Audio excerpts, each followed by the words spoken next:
The World Cup is back in North America.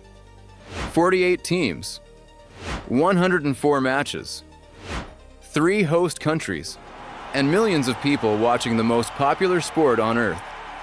But here's the weird part.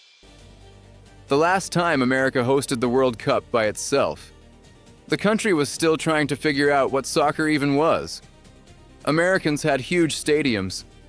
They had celebrities. They had fireworks. They had halftime show energy.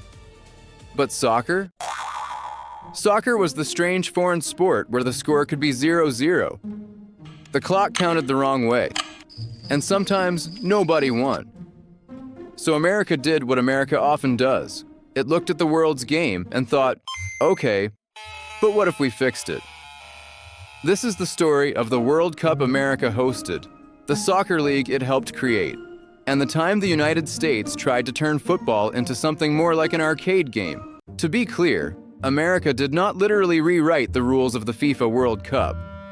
FIFA was not going to let the United States walk in and say, "Great tournament, needs more explosions." But America did something more interesting. It tried to package soccer for Americans. It tried to make the world's game feel faster, louder, clearer, more dramatic, and less confusing to people raised on the NFL, NBA, MLB, and college sports. And the result was one of the strangest chapters in soccer history. Because for most of the world, soccer was already simple. 90 minutes, 2 goals, 1 ball. The clock counts up. Sometimes the game ends in a draw. But to American sports culture in the 1990s, this sounded suspicious. A tie? A running clock? A final score of 1-0? No commercial break every 12 seconds? This was not just a sport. This was a threat to television. In 1994, the World Cup came to the United States, and to much of the soccer world, this felt strange. The World Cup had been hosted by countries where football was close to a religion. Brazil, Argentina, Italy, Germany, England, Mexico. Places where kids didn't need to be taught what the World Cup meant. They already knew.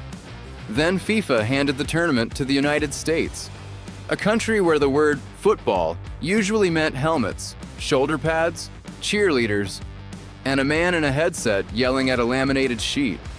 America had stadiums, huge ones. It had money. It had television. It had parking lots the size of small countries. But it did not have a deep professional soccer culture, at least not compared to the rest of the world. So the question became, could America host the biggest soccer tournament on Earth without making it feel painfully American? The answer was mostly yes, but also absolutely not. The 1994 World Cup opened at Soldier Field in Chicago, and before the first real kick of the tournament, America gave the world a moment that still feels fake. Diana Ross walked onto the field, a global superstar, a huge opening ceremony, a pre-planned stunt. She was supposed to kick a ceremonial penalty into the goal. Then the goal was supposed to split apart dramatically. Simple. Hollywood. Perfect for television. Except she missed. The ball went wide. Not a little wide. Wide enough that everyone watching understood exactly what had happened. But the goal still collapsed anyway, because the stunt had already been rigged. So the world saw Diana Ross miss the kick, and the goalposts exploded apart like she had scored the greatest goal in World Cup history. It was ridiculous. It was awkward. It was pure entertainment. And honestly, it was the perfect symbol of America hosting soccer in the 1990s. The sport said, the ball did not go in. The show said, too late, the explosion is already scheduled. Then came another very American idea. What if you played World Cup soccer inside an indoor stadium? At the Pontiac Silverdome in Michigan, World Cup matches were played under a roof. This was not a small decision. Soccer is played on natural grass. Real, actual grass. Not turf, not concrete, grass. and the Silverdome had a concrete floor covered in artificial turf for American football. So someone had to solve this problem, and the solution was genuinely impressive. Engineers grew natural grass in massive hexagonal trays outside the stadium. Then, they moved those trays inside, piece by piece, and they locked them together like a giant puzzle. The result was the first World Cup match ever played indoors, in a football dome, in Michigan, in June, inside a building that had no windows and no natural airflow. The temperature on the grass during some of those matches reportedly reached over 120 degrees Fahrenheit.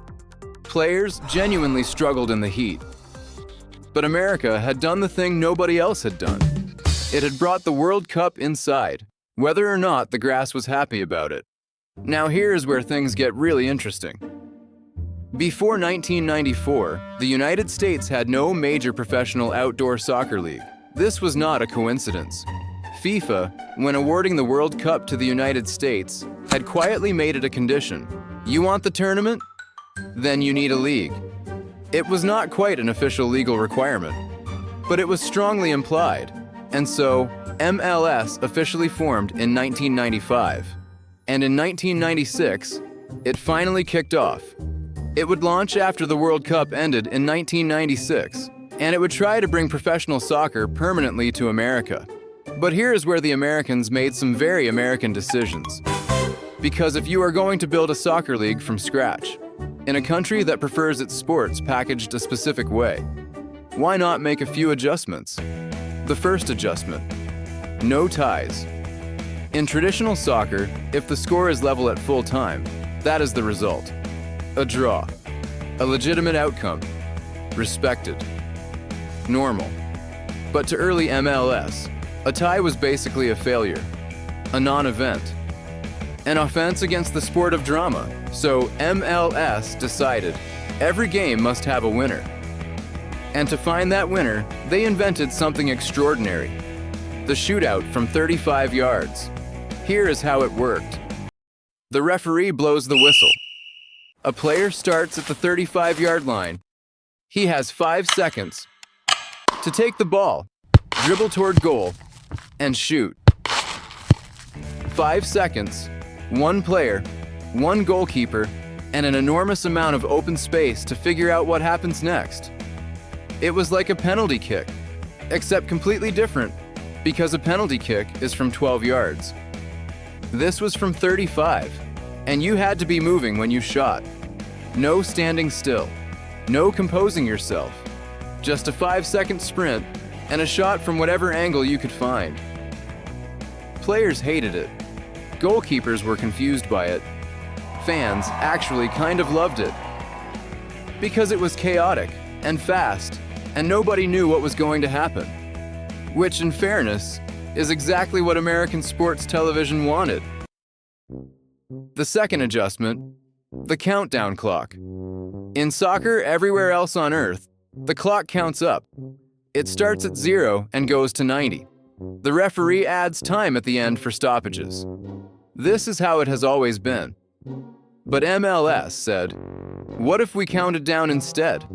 Like a basketball game, or a football game. Something where you could feel time running out, where the drama had a visible countdown, where the end of the game felt like an action movie. So MLS played with a countdown clock for years. The players found it disorienting. The coaches found it stressful in the wrong direction. The rest of the world found it baffling. Eventually, MLS quietly dropped it. The third adjustment: the jerseys. This one was not a rule exactly, more of a design philosophy. In the 1990s, American sports had a complicated relationship with visual restraint, which is to say, there was none. Early MLS jerseys were extraordinary. Some teams had lightning bolt patterns. Some had gradient explosions of color that looked like they were designed by someone who had just discovered the airbrush tool. One team's jersey looked like a discontinued energy drink. Another looked like a map of somewhere nobody had ever been.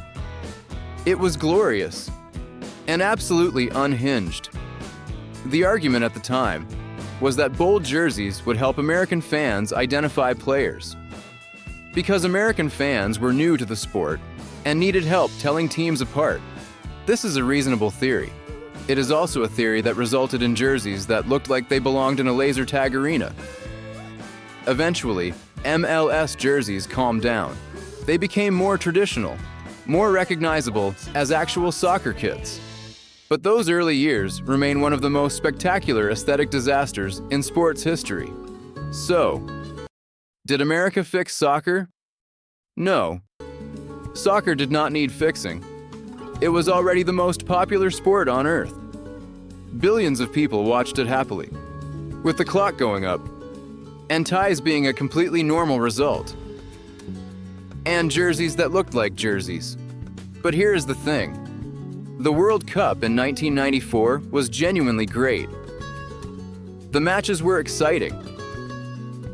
The crowds were enormous. The tournament set World Cup attendance records that stood for decades. America hosted a brilliant World Cup. It just also tried to make soccer a little bit more American at the same time, with mixed results. The 35-yard shootout is gone. The countdown clock is gone. The Wildest jerseys are gone. MLS kept the standard clock. MLS kept ties as legitimate results. MLS kept growing. And now, in 2026, the World Cup is coming back to North America. Bigger than ever before. 48 teams, 16 cities, 3 countries. And America is not trying to fix soccer this time. At least, probably not. Because this time, America actually has a soccer culture. MLS has teams in almost every major American city. The United States men's national team qualified for the last World Cup. The women's team is one of the best in the world. Soccer is no longer strange to Americans. It is still not their main sport, but it is not foreign anymore either. So in 2026, when the World Cup plays inside actual outdoor stadiums, with a clock that counts up, and games that can end in a draw, remember that this is a country that once moved natural grass into a football dome. A country that gave a pop star a penalty kick with rigged goalposts. A country that made professional soccer players run at a goalkeeper for 5 seconds and then shoot from 35 yards. A country that put the countdown clock on a sport that does not use countdown clocks. A country that dressed its players in jerseys that looked like the inside of a lava lamp. This is America's soccer history. It is strange. It is funny. It is also kind of impressive, because nobody else tried to bring the World Cup to a country that barely had a league. Nobody else hosted it in a football dome with portable grass. Nobody else tried to reinvent the penalty shootout from scratch. America swung big. Some of it connected, some of it flew wide. But the World Cup worked. MLS survived. And American soccer kept growing. Now it is 2026. The World Cup is back. 3 host nations. 12 years after the World Cup last came to the Americas in Brazil. Soccer comes back to the Americas. And America gets another chance. Another chance to show the world it understands the game. Another chance to host it beautifully. And maybe, just maybe, without trying to fix anything that wasn't broken. The game does not need saving. It never did. But in 1994, a country still learning the rules tried to throw the biggest soccer party on the planet, and mostly pulled it off. So when the whistle blows in 2026, and the ball rolls for the first time, maybe the world will look at America and think, okay, they figured it out. Eventually. If you enjoyed this video, subscribe for more strange chapters in sports and money history, because history is full of people trying to fix things that did not need fixing, and somehow, it always ends up being a great story. See you next time.